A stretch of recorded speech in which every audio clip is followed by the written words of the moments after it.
Hi, everyone. My name is Ben Langley. I live in Tulsa, Oklahoma currently. I was born and raised in Winston-Salem, North Carolina. I lived about 5 years or so in the Raleigh area, which is the state capital of North Carolina, where NC State University is at. Maybe you guys know where that's at or been there. But for the last 21 years, I've been in Tulsa, Oklahoma, at a great church that I'll talk about in a moment. But my family situation consists of five children. I usually say six because my 80-year-old mother lives with us. But I have a beautiful wife named Olivia. We've been married for 26 years. We've got four biological children and one adoptive. We have a 25-year-old son named Patrick, who is married since last June to his new bride. Her name is Megan, so we're excited about her being in our family. Then I have a 20-year-old daughter named Allie, a 17-year-old daughter named Paige, and our adoptive daughter, Jemiah. We met her through our church ministry. We've known her since she was 6 years old. She's lived with us for about the last 4 years. She's 16, about to be 17 in March. And then we have an 8-year-old son named Jonah. So we love adventure. Our ministry involvement, we are blessed to be lead pastors of a great church called Hope.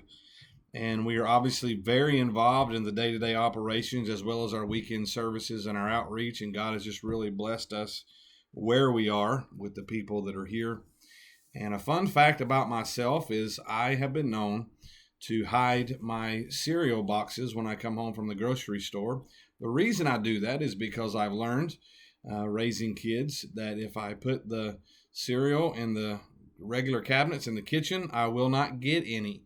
So that's why I do that. There was a lady that had a baby many years ago, and she had a lot of mental problems, probably was on maybe drugs, not sure. But anyway, she had this child, not at a hospital, but at her house, in a trailer house she lived in.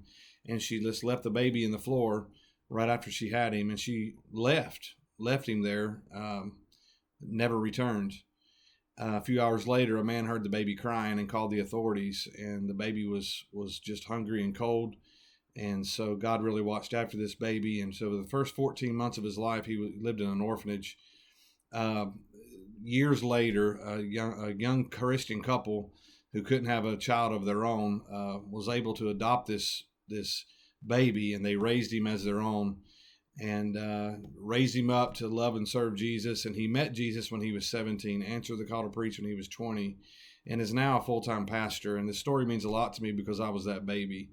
And I just want to say that I want to praise God today for who he is, for what he's done in my life. And I'm looking forward to the next 8 weeks with you guys in this class.